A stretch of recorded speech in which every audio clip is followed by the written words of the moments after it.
This is a jam from it. It's like one of the first songs I ever made. People still really enjoy it.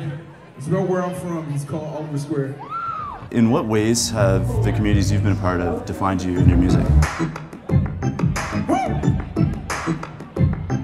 Edmonton, growing up in that kind of music environment, it was very diverse. There's a lot of, experimental pop bands, a lot of rap. There's like a whole rap crew there, that I kind of came up with. A lot of indie rock, hardcore bands, all these different things have like influenced me to certain degrees, being in that kind of environment. And I'm sure it's the same in Ottawa too.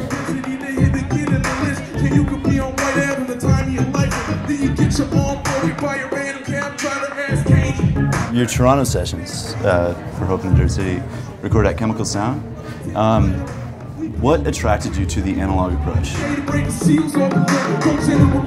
I wanted to do something different. I wanted to do something more organic, but still have some elements of electronics. So what I did, I ended up going to Chemical Sound after working on these tracks and demos myself, and we basically replayed a lot of the songs and parts that I had originally done.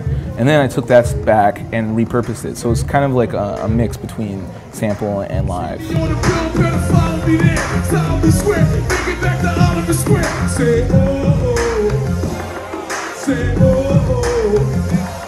Where do you start and how do you build from there? What I usually do is I write a list of titles or themes, and then I start sticking different ideas and fragments under these different themes in my mind until I feel like I have enough that keeps touching on the same theme that I can write a song about it. Lately I've been doing things more traditionally where I just sit and listen to a beat on loop for hours and just continue just writing and writing and writing, and that's yielded some good results too. I mean, there are other examples where I make the music first. It's just totally different every time. Like I was saying with this album, it's the only album I've ever done with live instrumentation and with that, that complex a process. I'm from the city with the malls and the detailed directories. Do you find changing it up, kind of the approach to it keeps things fresh? I hate it when you listen to an artist that you really like, but then they start putting out albums that are exactly the same, and it's why am I paying for this? Why am I coming to see this person play when they, think, okay, I got my formula, let's go to the bank, I'm not really like that.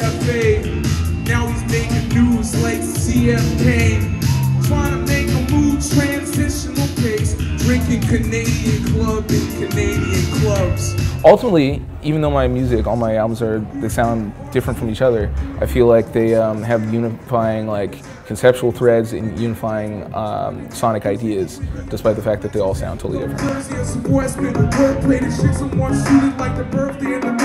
You've been billed as a kind of a sonic pioneer of sorts, with a style that diverges significantly from a lot of the hip-hop out there today. Are you worried that you'll alienate yourself from a larger hip-hop audience at all? I think when I was younger, I was consciously rejecting the mainstream and consciously trying to be a sonic outsider. But now, my process is just organically, whatever I make, it just ends up being like that.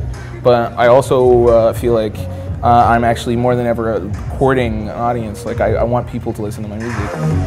From Millwoods to the West End, ask any one of my best friends, Wilcox go up.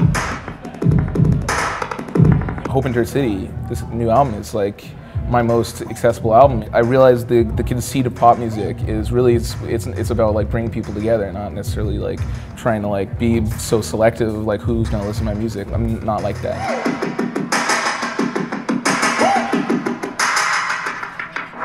I mean, I feel like everyone is welcome. Yes.